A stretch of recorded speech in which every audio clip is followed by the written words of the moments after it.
महाराष्ट्र सदन घोटाळा प्रकरणी भुजबळांच्या अडचणीमध्ये वाढ। छगन भुजबळांसह निर्दोष सुटका झालेल्या आरोपींना हायकोर्टाची नोटीस। एका महिन्यात अंजली दमनी यांच्या याचिकेवर भूमिका स्पष्ट करा, हायकोर्टाचे निर्देश।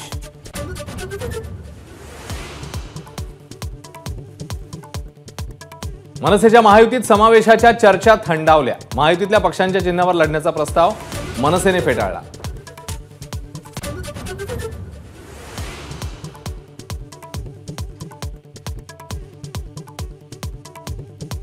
पुण्याचे काँग्रेस उमेदवार रवींद्र धंगेकर यांच्या शिक्षणावरून जोरदार ट्रोलिंग।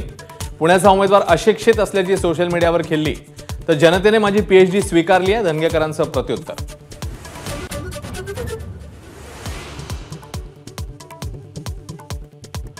महाराष्ट्र भाजपने नाव न सुचवल्यानं शिर्डीतनं उमेदवारी मिळाली नाही, माझा कट्ट्यावर रामदास आठवलेंचं वक्तव्य।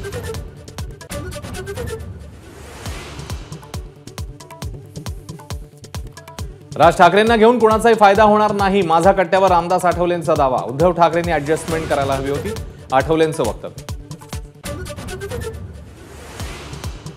शक्ती प्रदर्शन करत जानकरांचा उमेदवारी अर्ज दाखल। फडणवीस, अजित पवार, पंकजा मुंडेंसह जानकरांची जाहीर सभा।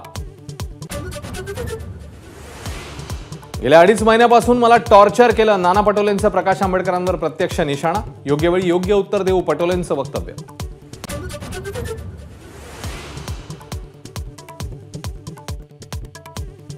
$3,500 कोटी टॅक्स थकबाकी प्रकरणी काँग्रेसला दिलासा।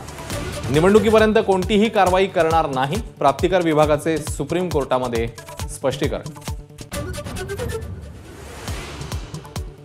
एप्रिल आणि मे महिन्यामध्ये महाराष्ट्रात मोदींच्या सभांचा धडाका। राज्यामध्ये मोदींच्या जवळपास 10 सभांचं नियोजन, तारखा लवकरच जाहीर होणार।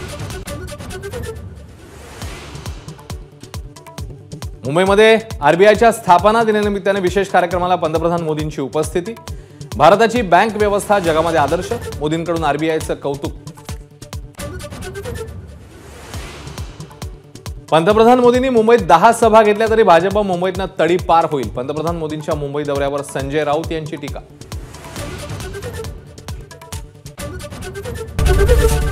एबीपी माझा, उघडा डोळे बघा नीट।